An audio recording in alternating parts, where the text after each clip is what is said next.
step up because Mike Hilton being out. Cam Sutton had to take over Mike Hilton. So Cam Sutton produced. Justin Lane comes in because of Cam. Justin Lane produces. So just to see everyone stepping up. Oh, and then we had a different punter this week as well. We went back to the old school well of Jordan Berry, and he came in and he hopped on the moving train like nothing was wrong.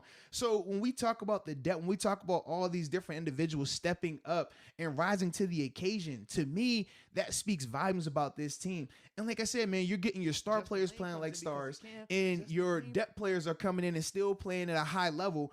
That's a recipe for success. Play calling, every element of it, man, has looked good. So for me, man, I'm extremely happy about it. That's why I said 16-0 when we did our predictions. I ain't give you no 12-4 Jazz, no 13-3 nonsense. So I stand by it. I guarantee it.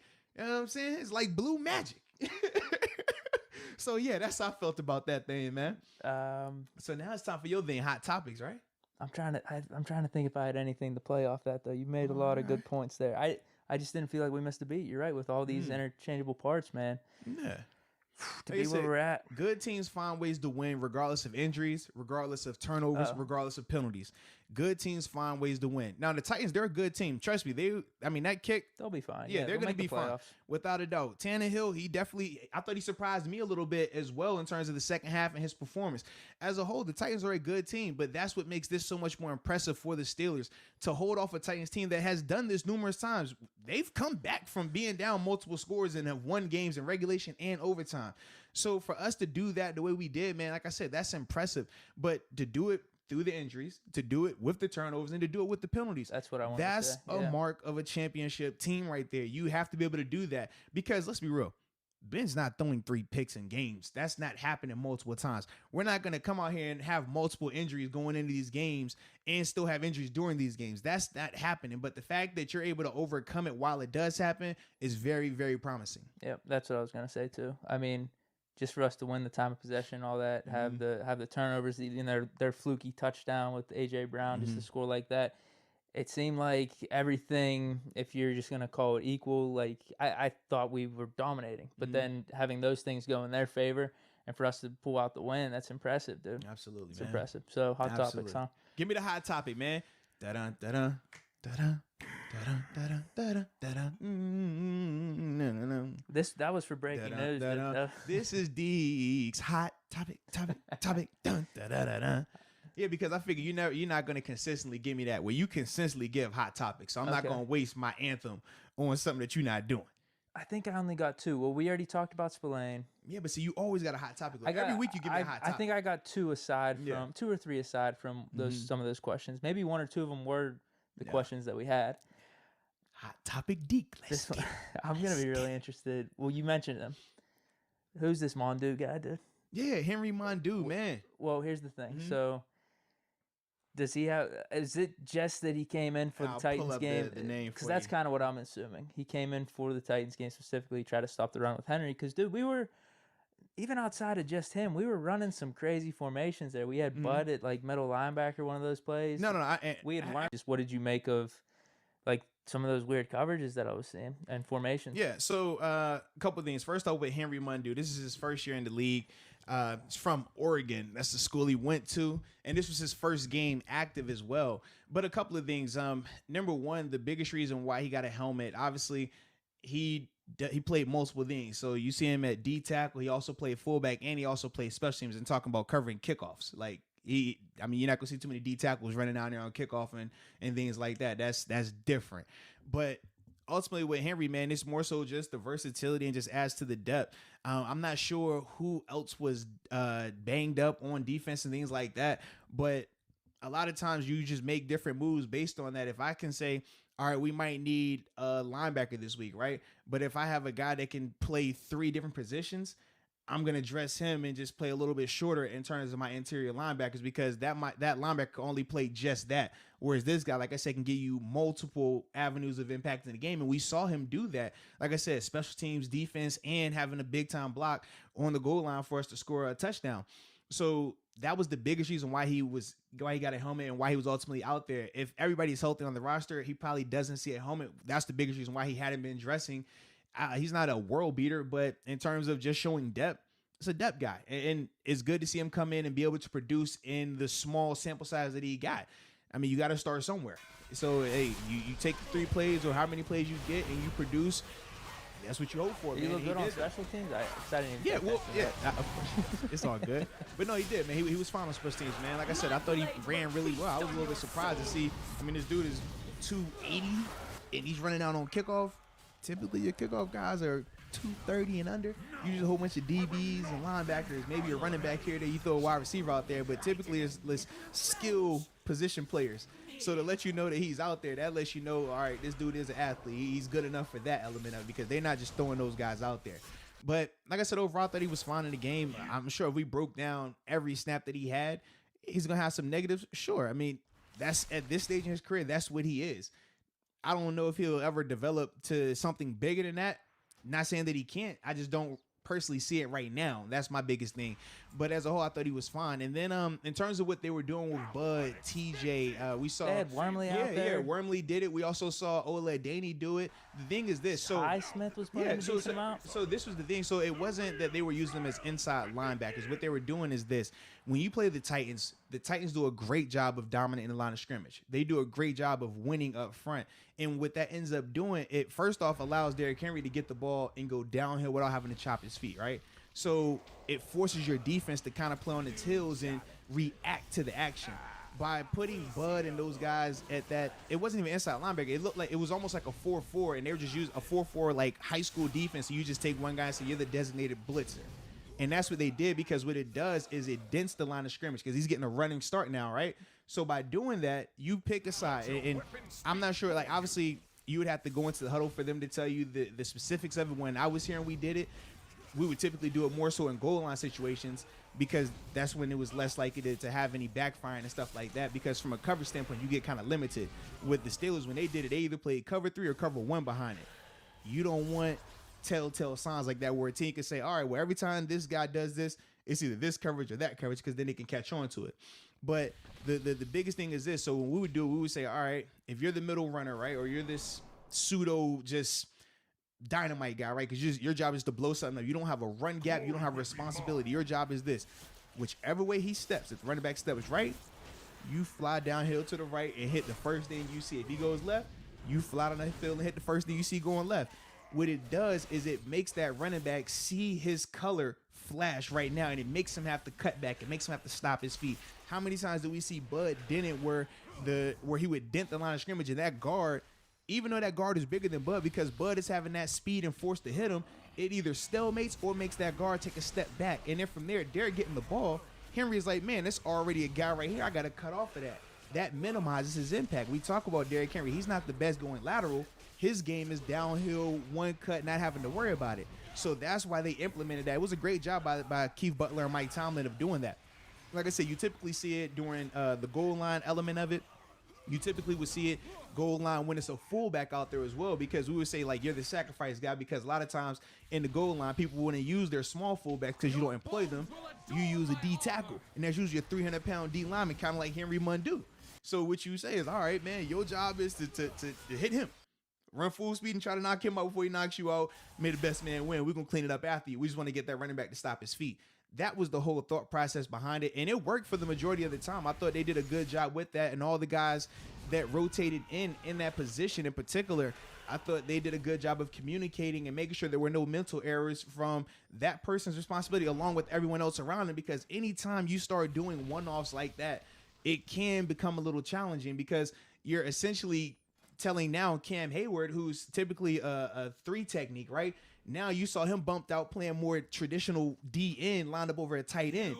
But then from there, okay, well, now that means somebody else is going to be affected by that. And then obviously Terrell Edmonds, his role and reads are going to be different, because now you got an extra guy standing around you. So it's multiple people that are affected by it. I saw him up a couple times. Yeah, absolutely. So it's a lot of moving pieces with it.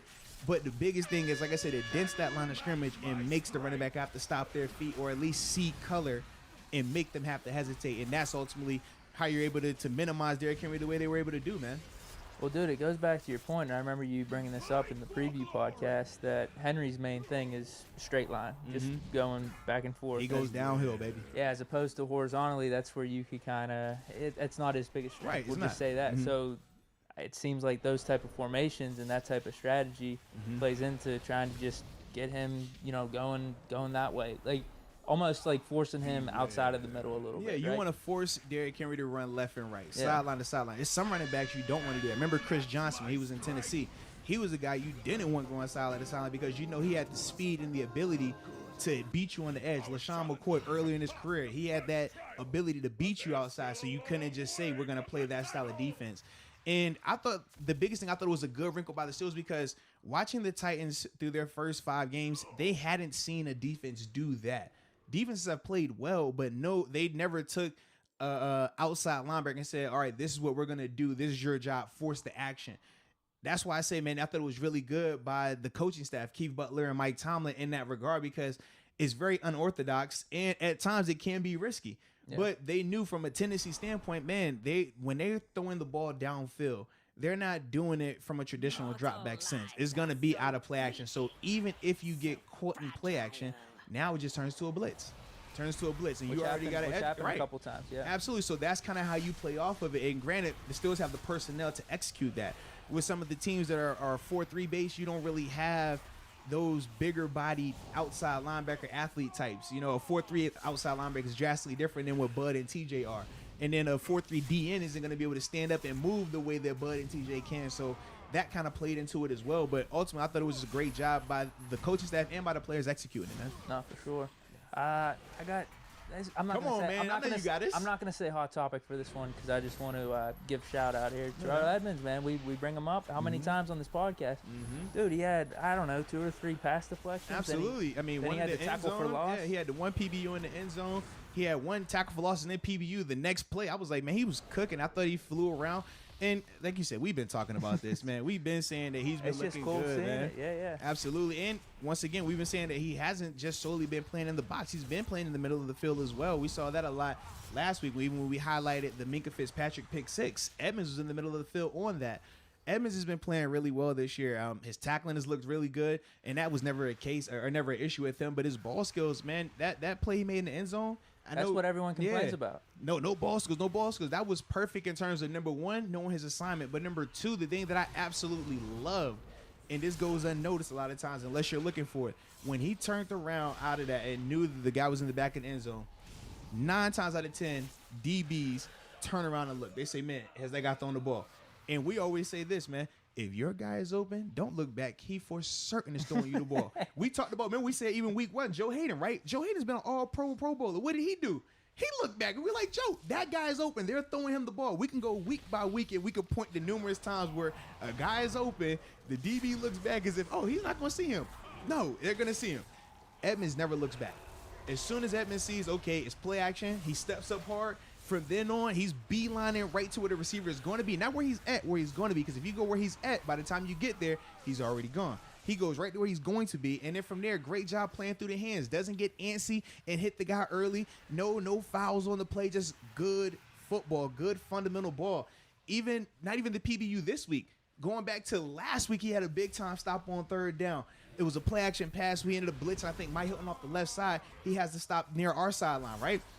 It was nothing crazy that he did. It was fundamental, though, in terms of footwork. He never crosses over, never takes a step he doesn't need to.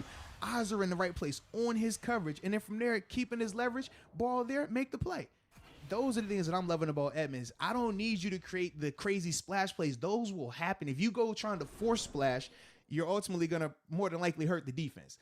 You got to allow it to come to you. But the way it comes to you is by you doing all of the fundamental things right. And that's ultimately what Edmonds has been doing this year, man. He's been super fundamental, man. Eyes, technique, footwork, you name it, man. He's just been really good in that regard. And like I said, it's glad to see it start to show up in terms of bigger plays and people around the NFL noticing it, man. No one's talking about him blowing coverages right now. Nope. But you know what happened, man. The first time he has a mistake, man, Edmonds terrible, man. You need to fire that dude. I don't know. He's built some up, I think. Man, trust me, man. People still hate on him, man. People still hate on him. Like I said, I can't roll with it, man, because I've even showed you tape. I'm like, bro, look at this right. Edmonds looks good right here. This is a top-notch play right here, man. I got another shout out. I don't know if you want to get in depth with it, but Yeah, also man. Vince Williams, dude, another underrated Steeler. Man. I don't know how many do you have double-digit tackles? I think he had 10 tackles, a couple tackle for loss, had a sack as well. The fumble, they ended up recovering. Yeah, they recovered. That big fumble hit on Tannehill. Absolutely, man. Dude, good for him. But and then in terms of my final topic, though, this has been, you know what it's going to be.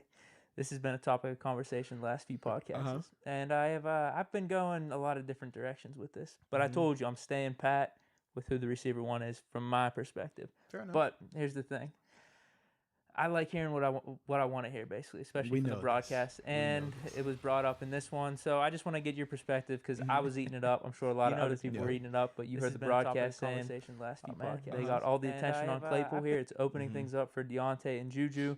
Claypool is the receiver one. They got Butler on him, and we actually talked about this a little bit off the mic. So I mean, your perspective was funny. I still feel how I feel, but I mean, Juju and Deontay had great games. No, they definitely did, man. They definitely did. I thought that it kind of reiterated what I was saying in terms of them not really having a number one receiver. I asked you this question off the mic. I asked to you on mic. In terms of cornerback hierarchy, where does Malcolm Butler rate for you? Not on my radar anymore. I mean, off reputation, you'd say, yeah, he's pretty good. But when we talk about really like watching him, I have no clue how he's doing. He doesn't scare you. You don't think of Malcolm Butler like that, right? Not anymore. I mean, if he was on the Patriots for whatever reason, maybe he'd have some mystique that Belichick knows how to use him better or something like that. But yeah, no.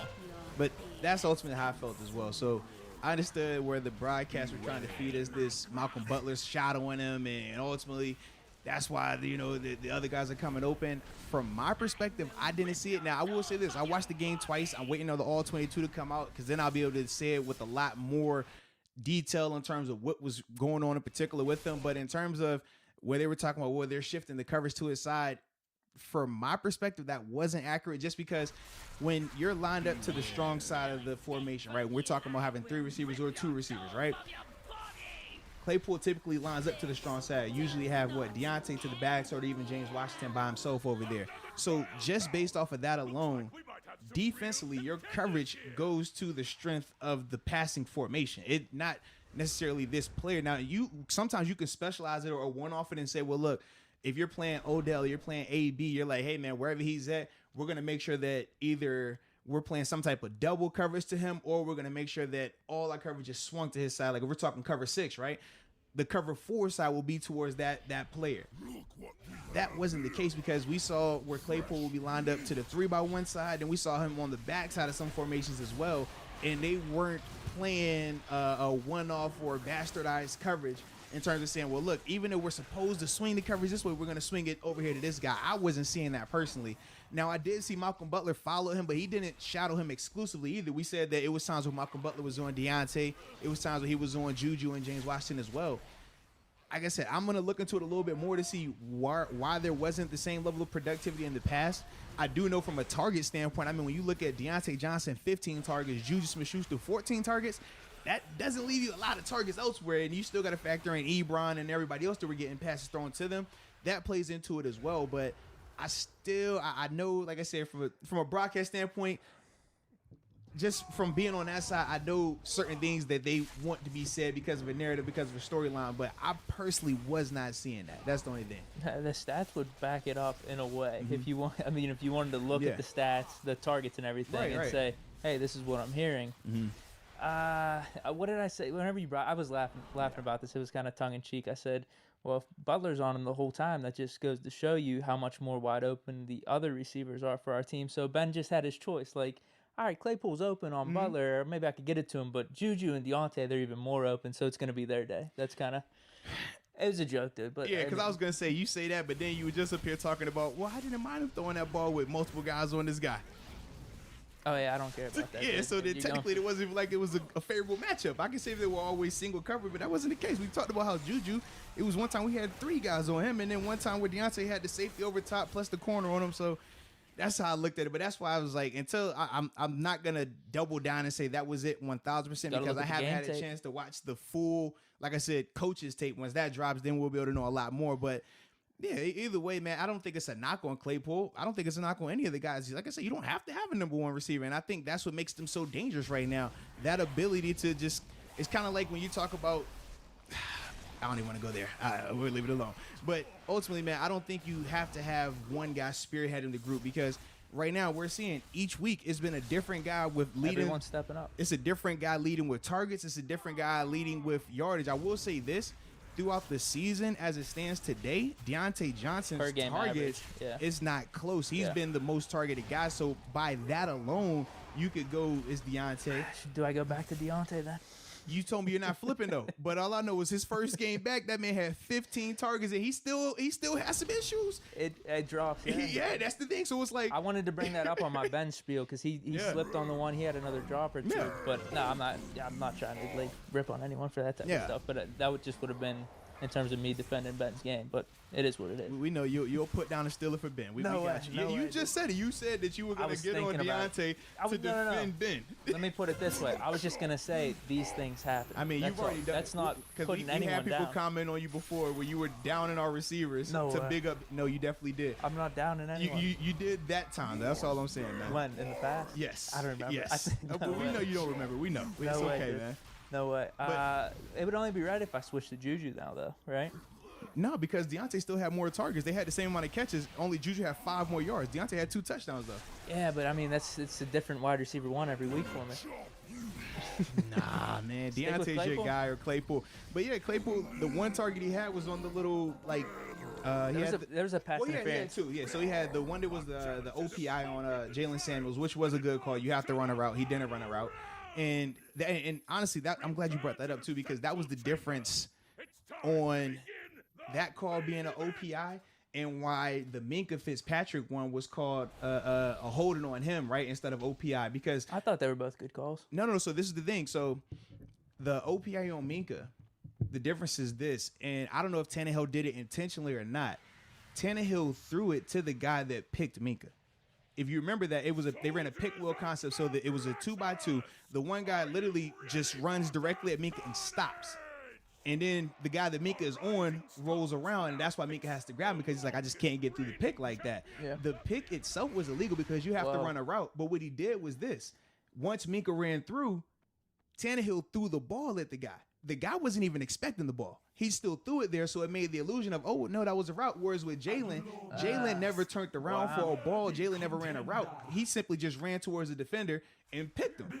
You can't pick as a receiver. That's you're saying Jalen. You're talking about the Claypool one. Right. That's what I'm talking about. Yeah. I thought you were talking about Claypool's pass interference, like the deep ball. Oh no. I was confused whenever you were saying. Yeah, they were just hand fighting right there. Yeah, okay. They were hand fighting right there. And with the hand fighting, man, that's gonna be 50-50. Some guys are calling on offense, some guys are calling the defense. Okay, yeah, I'm actually really interested in this because all right, so you said so the Minkah one was that a good call, bad call? So the reason why both of the calls were good because of how the outcomes played out, but the difference was the details of how Jalen Samuels did his pick versus how the guy from the Titans did his pick. When the guy from the Titans did his pick, like I said, he literally came off the line and just went and blocked Minkah. The difference was once Minkah held the guy and ran off, Tannehill just throws it to the guy that set the pick. So it made it look like so it makes it look like what? Oh, that was a route. Even though when you watch him on tape, he's not running a route. He literally takes one step, 2 hands, hits Minkah. And that's why Minka's like, yo, I gotta grab this guy because I'm not gonna get through. And that's why I said I don't know if Tannehill did it intentionally or not. So if he didn't throw the ball that way, they might call